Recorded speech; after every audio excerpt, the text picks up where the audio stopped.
글쓰기 좋아하시나요? 프리라이트라는 회사에서 프리라이팅 트래블러라는 새로운 기기를 출시했습니다.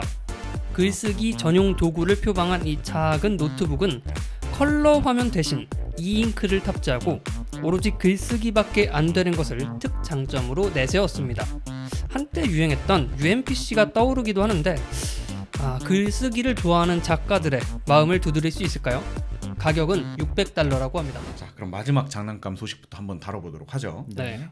프리라이트라는 회사에서 네. 이제 글쓰기 전용 디바이스를 출시를 네. 했다라는 소식입니다. 좀 설명을 좀 해주십시오. 네. 프리라이트라는 회사 혹시 들어보셨나요? 저는 처음 들어봐요. 유명하죠. 왜요? 자가발전에서도 소개한 적이 있을걸요? 프리라이트라는 회사를? 자유로운 글쓰기, 무료 글쓰기라는 뜻인가요? 네. 그래서 프리라이트라는 회사 네. 저는 자가발전을 소개했다는 얘기를 듣고 순간 또 움찔한 거 아니에요? 자가발전 소개했다. 전 소개한 적이 없는 것 같은데. NG인 것 같아. 이상한데. 끌고 다시 가야 되는 거 아니에요? 혹시? 네. 확실한가요? 그 기억 속에? 네, 뭐 청취자분들이나 시청자분들이 알려주실 겁니다. 알겠습니다. 좋습니다. 그럼 프리라이터라는 회사와 상관없이 네. 이 뭐 소식에 대해서 좀 더 다시 한번 얘기를 네. 해주십시오. 저는 이 프리라이트라는 회사를 처음 들어봤는데 네네. 어쨌든 이 프리라이트라는 회사는 이제 글쓰기에 관련된 이런 네. 기기들을 만드는 회사인 것 같아요. 근데 이 회사에서 네. 프리라이트 트래블러라는 새로운 디바이스를 출시를 했습니다. 이게 뭐냐면 은 실장 네. 이북 좋아하시잖아요. 이북 좋아하죠. 이북의 가장 큰 네. 장점이 뭐예요? 은 실장이 딱 이북을 쓰는 이유. 종이 같아서 아니에요? 어쨌든 그 뭔가 이렇게 LCD, 그러니까 전자 액정을 계속 보고 있을 때 눈에 필요한거나 뭐 이런 것들이 없을 테니까. 네. 네. 그 장점을 글을 읽는 거 말고 아. 글을 쓰는 데에도 가져왔다. 약간 이런 취지의 이제 디바이스인데요. 이제 뭐 노트북처럼 생겼습니다. 네네. 네. 비유를 들자면 예전에 네. 소니의 바이오 P 시리즈 혹시 기억하세요? 이렇게 생긴 노트북. 그 뭐야 뒷주머니에 들어간다고. 팬츠에 들어간다고 해서 P. 네. 이렇게 직사각형 모양으로 맞아요. 생기는 네. 네. 그 노트북을 생각하시면 딱 좋을 것 같은데 안에 들어있는 화면은 그때 들어있던 그런 컬러풀한 LCD가 아니고 네. 이 이잉크가 들어있습니다. 이 잉크가 들어있고요. 그리고 여기에 이제 타이핑하기 편리한 네. 이제 키보드가 탑재가 되어 있는 거죠. 네. 그래서 여기서 내세우고 있는 최고의 가치는 네. 야 니네 맨날 글 쓰다가 페이스북하고 트위터하고 유튜브 보고 그러지? 그런 거 안 돼. 우리는 글만 써야 돼. 글 쓰는 사람들을 위한 그런 노트북이야. 그런 노트북이다. 라고 소개를 하고 있습니다. 정확히는 이게 노트북이라고도 할 수가 없죠. 어떻게 보면 원래 노트북의 용도와 다르니까. 그렇죠. 네. 그냥 글쓰기 도구 정도로 보는 게 맞을 것 같고 네네네. 그 예전에 그 컴퓨터 자격증 많이 따셨던 분들은 네. 그 전용 컴퓨터와 범용 컴퓨터 뭐 이런 얘기를 많이 들으셨는데 네. 이제 범용 컴퓨터 우리가 쓰는 컴퓨터고 네. 요거는 이제 전용 컴퓨터에 가깝다. 그래서 글쓰기에 딱 특화된 그런 컴퓨터라고 보시면 될 것 같은데요. 네. 눈이 편하다라는 네. 것 말고도 이 잉크에 또 다른 특장점 있잖아요. 배터리? 그치. 전기를 좀만 먹는다. 그렇죠. 네. 화면에 지속적으로 계속 갱신하는 그런 네네. 방식이 아니기 때문에 네. 한 번 충전으로 한 달 정도의 배터리 지속 시간이 간다고 합니다. 그래서 네. 저는 이런 생각이 들었어요. 뭐 물론 자가발전처럼 네. 매주 어떤 최신 IT 정보를 이제 뭐 인터넷 찾아서 네. 발췌를 해서 아니면 뭐 자료를 이렇게 모아가지고 네. 방송을 하는 인터넷이 필수로 필요한 사람들보다는 그냥 순수 문학 작가분들 네네네. 계시잖아요. 아니면 뭐 여행 작가라든지 시를 쓴다던가. 특히 여행 작가를 하시는 분들 같은 경우에는 여행을 다닐 때 이렇게 언제 어디서 이렇게 충전을 하기가 쉽지 않을 수도 맞아요. 있잖아요. 네. 그래서 요거는 한 달 정도 이제 요거를 들고 다니면서 네. 여행에서 느꼈던 감정을 쓰면 어떨까라는 생각이 들었는데 네.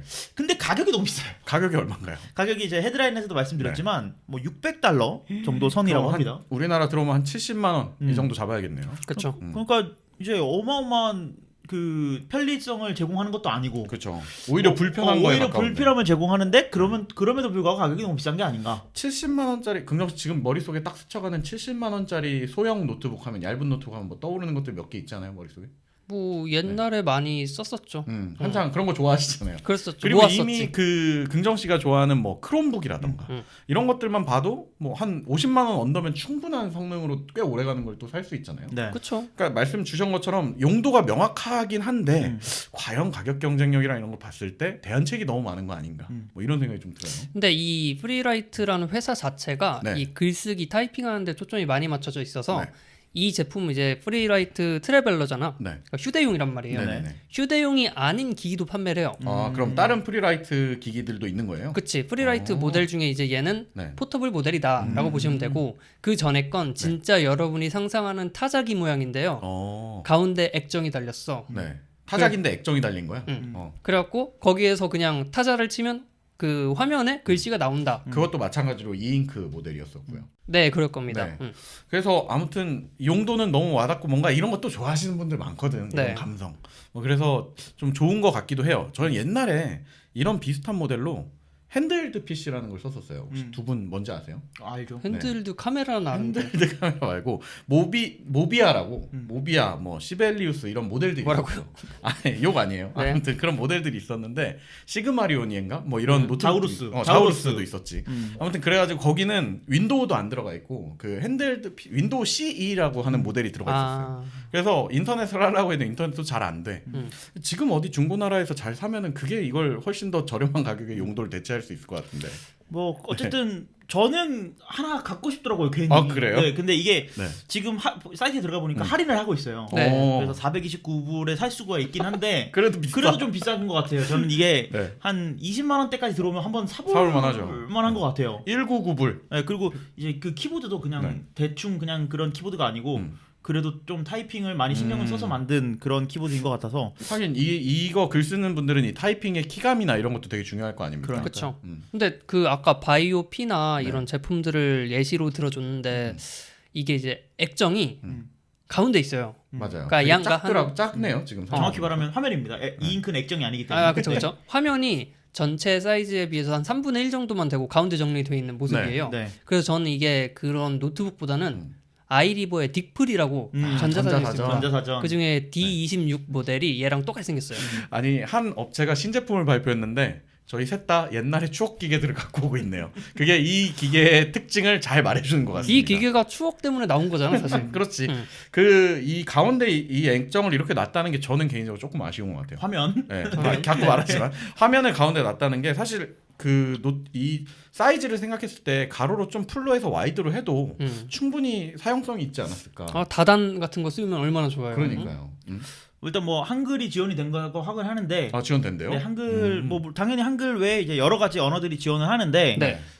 그 또 글을 쓰는 게 어떻게 그 글자가 써진다고 다가 아니잖아요. 그렇죠. 뭐 폰트라든지 아니면 뭐 말 그대로 말씀해주신 대로 다단이라든지 네. 표를 그린다든지 이런 게 필요할 수도 있는데 네. 이런 것들에 대한 것들은 잘 준비가 되어 있는지 그런 것도 궁금해서 그렇겠네요. 한번 진짜 사보고 싶어요. 그러면 모르겠어요. 그 시청자분이나 청취자분들이 사서 써보고 알려주시는 아 거예요. 이제 거기까지 그 전가하는 것까지 간 거예요? 아니 그걸 자가발전 이제 좀 훌륭히 성장하고 있구나. 서로 상부상조하는 거지. 네.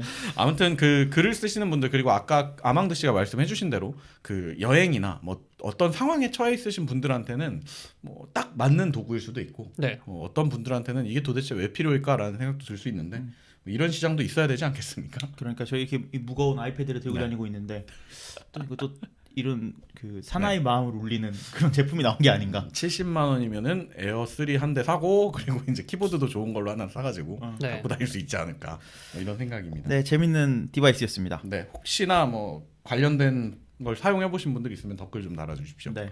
다음 소식으로 넘어가시죠.